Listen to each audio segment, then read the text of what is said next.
दी। नमस्कार साथियों, मैं आपका अपना सोमवीर एनिमल लवर गांव निंगाना कला से। साथियों, इंसान दिन भर ऐसी घटिया हरकत कर रहा है, बस पूछो ही मत।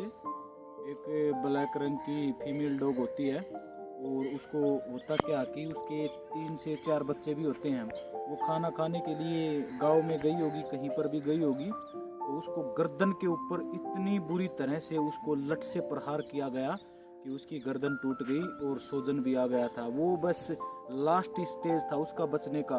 पूरे दिन भर वो ऐसे घूम घूम कर कलाबातियाँ खा रही थी, इधर कभी इधर लुढ़क रही थी बार बार में। तो पर जाता हूँ और देखता हूँ कि उसको बहुत गंभीर तरीके से चोट मारी गई थी। और जो हमसे हुआ, हमने प्रयास किया उसको बचाने के लिए, बहुत प्रयास किया।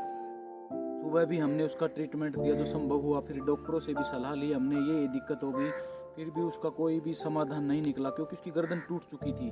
उसका कोई बचने का चांस ही नहीं था। दुखद घटना हो गई। वो आज सुबह उसने 8:25 के ऊपर अपने प्राण त्याग दिए। वो मौत की गोद में सो गई। तो साथियों, कभी भी किसी भी एनिमल के साथ ऐसा मत कीजिए। हमारा क्या उठाते हैं वो, अगर आपका कोई नुकसान किया तो कोई छोटी डंडी वगैरह थोड़ा सा मार दे ताकि उसको भी वो लगे, यार इतना थोड़ी ना प्रहार करते हैं कि उसकी जान ही चली जाए, तो उसके बच्चों का क्या होगा क्या नहीं, ये कोई नहीं सोचता। हमारे बच्चों की सोचते हैं हम, दूसरों के बच्चों से कोई लेना देना नहीं। इसीलिए साथियों, कभी भी ऐसी गंदी हरकत मत कीजिए। जो भी जिसने भी किया है, यहीं स्वर्ग और यहीं नरक है, उसका हिसाब यहीं पर होगा।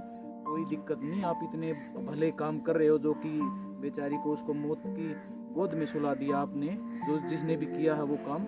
पर साथियों, मैं आपसे हाथ जोड़ के रिक्वेस्ट करता हूँ, कभी भी किसी भी एनिमल को ऐसी पीड़ा मत दीजिए। उसको मिट्टी देकर ही मैं अब ग्राउंड पे आया हूँ ताकि मैं ग्राउंड कर सकूँ। मैं एक एथलीट होने के नाते भी मैं समाज सेवा कर रहा हूँ, एनिमल की सेवा कर रहा हूँ कि मुझसे भी सीखो आप कुछ, तो आपका भी कुछ फर्ज है। इस धरती के ऊपर आए हो तो आप, तो प्लीज़ आपसे रिक्वेस्ट करता हूँ कि कभी भी किसी एनिमल को मारना मत। अगर आपका नुकसान कर देते थोड़ा धमका दो ताकि वो आगे से आपको कोई नुकसान ना पहुंचाए। तो आप ऐसे मत कीजिए कि उसको मौत की नींद ही सुला दो आप।